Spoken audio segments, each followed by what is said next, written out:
అంటే గత 10-15 ఏళ్ళుగా చూసుకున్నట్లయితే పోరాటం చేయటంలో ఆసక్తి చూపకుండా ఏదో ఒక పార్టీకి తోక పార్టీగా మిగిలిపోవటం వల్లనే ఇలాంటి పరిస్థితి వచ్చింది అనే ఆరోపణలు ఉన్నాయి. అది ఏ మేరకు కరెక్ట్ అనుకోవచ్చు? ఇది తోక పార్టీ ఈగ పార్టీ అనేది దాన్ని దేన్ని బట్టి అంటారంటే ఏది తోక పార్టీ కాదు, ఏది ఈగ పార్టీ కాదు.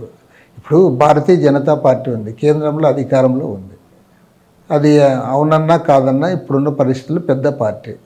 మరి వాళ్ళు ఎన్ని రాజకీయ పార్టీలతో సంబంధాలు పెట్టుకున్నారు? ఒక సందర్భంలో 22 రాజకీయ పార్టీలతో కూటమి ఏర్పాటు చేశారు. ఇప్పుడు కూడా చాలా పార్టీలతో వాళ్ళకి సంబంధాలు ఉన్నాయి. ఇంకో మాట కూడా గట్టిగా చెప్పగలను, ఇవాళ నరేంద్ర మోడీ గారు ప్రధానమంత్రిగా ఉన్నారంటే ఖచ్చితంగా ఇతర పార్టీల సహకారంతోనే ఉన్నారు. మరి దాని తోక పార్టీ అనలేదు మీరు.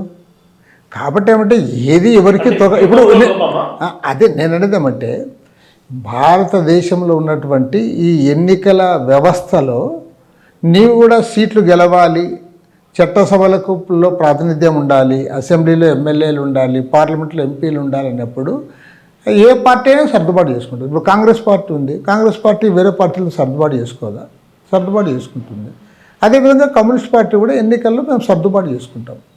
మేము బీజేపీకి వ్యతిరేకంగా ఇతర లౌకిక పార్టీలతో మేము సర్దుబాటు చేసుకుంటాం. దాన్ని బట్టి కాదు, ఎక్కడ లోపం ఉందంటే ప్రజల్ని ఆకట్టుకోవడంలో, ప్రజల్ని పోరాటాల్లో, ఆర్థిక అంశాలపైన మేము వాళ్ళని సమీకరించగలుగుతున్నాం తప్ప రాజకీయంగా వాళ్ళని మా వెంట సమీకృతం చేసుకోవడంలో మేము సక్సెస్ కాలేకపోతున్నాం.